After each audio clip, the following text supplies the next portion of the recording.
The Color Purple came out in 1985. It's a Steven Spielberg flick, and it was nominated for 11 Oscars, not winning any of them.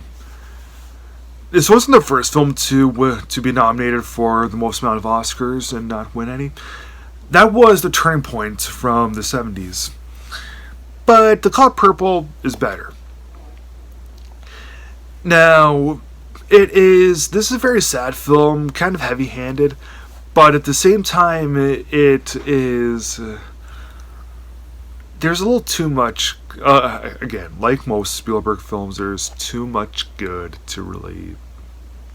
most Spielberg films. It's a little too much good to really outweigh the bad. Yeah. So, yeah, it's all about abuse and rape and poverty and violence and infidelity. So yeah, the movie is not really much of a pleasure to see, and it's also pretty schmaltzy. It came out, as I said, in the 80s, where cheesiness was running rampant with everything. It's about these two black sisters from the South named Celia and Nettie. And Nettie is better looking than Celia. Celia always gets told that she's ugly. And she's raped by her stepfather, and her children are sold. Not into slavery or anything, but just to more stable families. And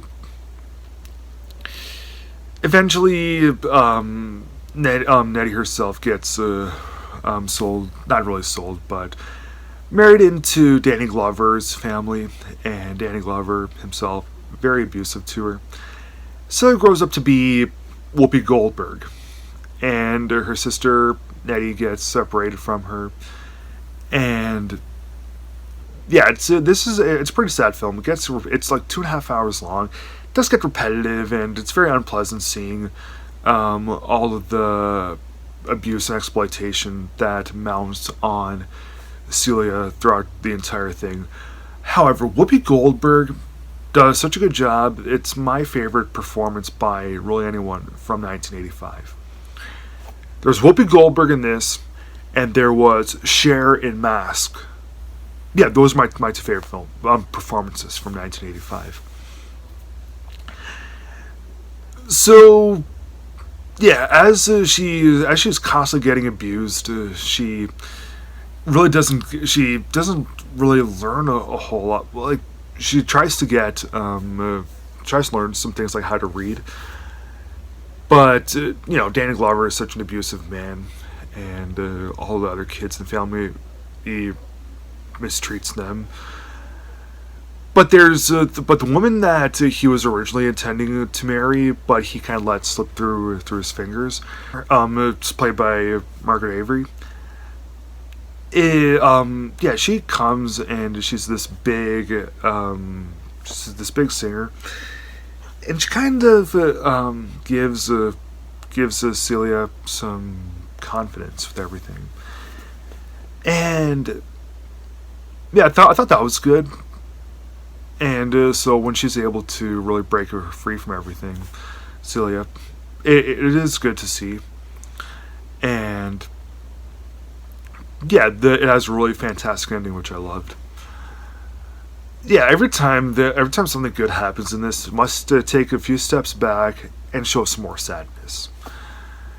This isn't one of those very lyrical, sad films that Spielberg is capable of doing, and that a lot of other films had done before too. This is just more of those kind of like, it tries to, like, because it exploits so much of the women in this, including Oprah Winfrey's character. It just it didn't seem like it. It just seemed like it was more of like just tried to poke all that stuff at us, just in a bit to make us cry.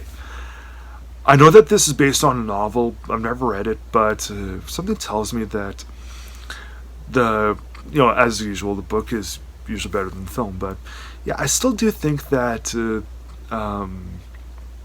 that the book isn't quite as sad or exploitive as the movie might be.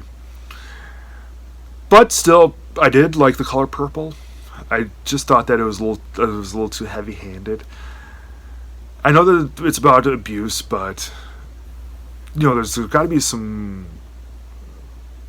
Give us more upsides. Actually, have some more of Celia growing as a woman, and less of her being always being beaten down. Have some more of that growth in her character, which I thought was really missing from the film. I mean, like there is some growth in her, but yeah, it happens much too soon in the film. 2.5 hours, and it happens that much later. Yeah, that wasn't a good move. So yeah, good film and everything. Maybe it's not one of Spielberg's best, but it still is a good film. I did like it, so I'm going to give The Color Purple 3 stars out of 4.